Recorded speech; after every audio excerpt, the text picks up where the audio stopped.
ಕುದುರೆಗೆರೆ ಜಾತ್ರೆ ಊರ್ಮರಮ್ಮ ಅಂತ ಭಾರಿ ಫೇಮಸಾದ ಜಾತ್ರೆ ಇದು.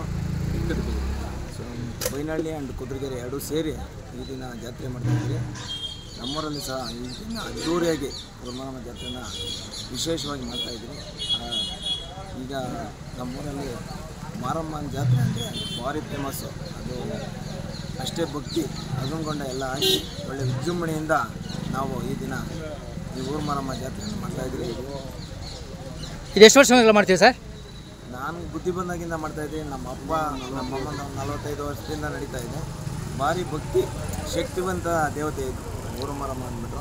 ಇವತ್ತು ನೀವು ಎಷ್ಟು ಜನಕ್ಕೆ ಊಟ ವ್ಯವಸ್ಥೆ ಮಾಡಿದ್ದೀರಿ ಸರ್? ನಾವು ಇವತ್ತು 1,500 ಜನಕ್ಕೆ ವೆಜ್ ಆ್ಯಂಡ್ ನಾನ್ ವೆಜ್ ಎರಡೂ ಮಾಡಿಸಿ ಜನರಿಗೆಲ್ಲನೂ ಬಡಿಸಿರ್ತೀರಿ. ಈ ಮಾರಮ್ಮನ ದಯೆ ಎಲ್ಲರ ಮೇಲೆ ಇರಲಿ ಅಂತ ನಾವು ನಾಳೆ ಅನ್ನ ಸಂತರ್ಪಣೆಯನ್ನು ಇಟ್ಕೊಂಡಿದ್ರಿ. ಇದರಿಂದ ಎಲ್ಲರಿಗೂ ಒಳ್ಳೆಯದಾಗಲಿ ಅಂತ ನಾನು ಈ ಮುಖಾಂತರ ಕೇಳ್ಕೊಳ್ತಾ ಇದ್ದೀನಿ. ನಿಮ್ಮ ಹೆಸರು ಸರ್? ನನ್ನ ಹೆಸರು ಕೆ ಎನ್ ಮುಂದಾಜು, ಗ್ರಾಮ ಪಂಚಾಯತಿ ಸದಸ್ಯರು, ಬೆಟ ಸರ್. ನಮ್ಮ ಕುದುರೆಗೆರೆ ಜಾತ್ರೆ ಇದೊಂದು ವಿಶಿಷ್ಟವಾಗಿದೆ. ಯಾಕೆಂದರೆ ಈ ಜಾತ್ರೆ ಯಾಕೆ ವಿಶಿಷ್ಟವಾಗಿದೆ ಅಂದರೆ ಎಲ್ಲರೂ ಆರತಿ ತಗೊಂಬಂದು ದೇವ್ರಿಗೆ ಬೆಳಗ್ಬಿಟ್ಟು ಇದು ಮಾಡ್ತಾರೆ. ಆದರೆ ಇಲ್ಲಿ ದೇವ್ರನ್ನ ಒಂದು ವಿಜೃಂಭಣೆಯಿಂದ ಬರಮಾಡ್ಕೊಳ್ತಾರೆ. ಯಾಕೆಂದರೆ ಅಲ್ಲಿ ಒಂದು ಕೊಂಡದ ಮೇಲೆ ಒಂದು ಬಟ್ಟೆ ಹಾಕ್ತಾರೆ, ಅದು ಯಾವುದೇ ರೀತಿ ಸುಡೋದಿಲ್ಲ. ಯಾಕಂದರೆ ಎಲ್ಲ ಊರಲ್ಲಿ ಕಾಲಿಟ್ಟು ಫಸ್ಟು ಆರತಿ ಎತ್ಕೊಂಡು ಹೋಗ್ತಾರೆ. ಆದರೆ ಒಂದು ಐನರು ಶ್ರದ್ಧಾ ಭಕ್ತಿಯಿಂದ ಅವರು ಫುಲ್ ಉಪವಾಸ ಇದ್ದು ತುಂಬ ಒಂಥರ ಈ ದೇವ್ರಿಗೆ ಯಾವ ರೀತಿ ಒಂದು ಸಮರ್ಪಣೆ ಮಾಡಬೇಕು ಅಂತ ಅವರೊಂದು ವಿಶಿಷ್ಟವಾಗಿ ಮಾಡ್ತಾರೆ. ಅದು ತುಂಬ ಅದ್ದೂರಿಯಾಗಿ ಮಾಡ್ತಾರೆ. ಅದು ಹೇಗೆ ಅಂದರೆ ಒಂದು ಭಕ್ತಿಪೂರ್ವಕವಾಗಿ ಮಾಡ್ತಾರೆ. ಯಾಕಂದರೆ ಈ ಊರು ಐನರಲ್ಲ, ಅವರು ಅರ್ಧೇಶಹಳ್ಳಿಯಿಂದ ಬಂದು ಇಲ್ಲಿ ಬಂದು ಮಾಡ್ತಾರೆ.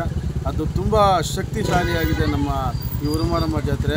ಅದೇ ರೀತಿ ಬೈನಹಳ್ಳಿ ಮತ್ತು ಕುದುರೆಗೆರೆ ಎರಡೂ ಗ್ರಾಮಗಳ ಒಂದು ಸಮ್ಮಿಲನದಿಂದ ಈ ಜಾತ್ರೆ ನಡೀತಾ ಇದೆ. ಅದೇ ರೀತಿ ಪುರಾತನ ಕಾಲದ ಒಂದು ಇತಿಹಾಸ ಇದೆ ಈ ಒಂದು ಜಾತ್ರೆಗೆ ಮಹತ್ವ ಇದೆ. ಈಗ ನಡೆದು ಬಂದ ಪೀಳಿಗೆಗಳೆಲ್ಲ ಉತ್ತಮವಾಗಿ ನಡೆಸ್ತಾ ಇದ್ದಾರೆ. ನಿನ್ನೆ ಮೊನ್ನೆಯಿಂದ ಒಳ್ಳೆ ವಿದ್ಯುತ್ ಅಲಂಕಾರಗಳು ಹಾಗೆ ಹೂವಿನ ಅಲಂಕಾರಗಳು ವಿಜೃಂಭಣೆಯಿಂದ ಎಲ್ಲ ಮುಗಿಸ್ಕೊಂಡು ಹೋಗಿದ್ದಾರೆ. ನಾಳೆ ಅನ್ನಸಂತರ್ಪಣೆ ಇದೆ. ದಯವಿಟ್ಟು ಎಲ್ಲರೂ ಬಂದು ಆ ದೇವಿ ಕೃಪೆಗೆ ಪಾತ್ರಬೇಕು ಅಂತ ಈ ಮೂಲಕ ಕೇಳ್ಕೊತಾ ಇದ್ದೀನಿ. ನಿಮ್ಮ ಹೆಸರು ಸರ್? ನಮ್ಮ ಹೆಸರು BS ಅನಿಲ್ ಕುಮಾರ್ ಅಂತ, ಗ್ರಾಮ ಪಂಚಾಯತ್ ಸದಸ್ಯರು, ಬೆಟ್ಟ ಹಲ್ಸೂರು.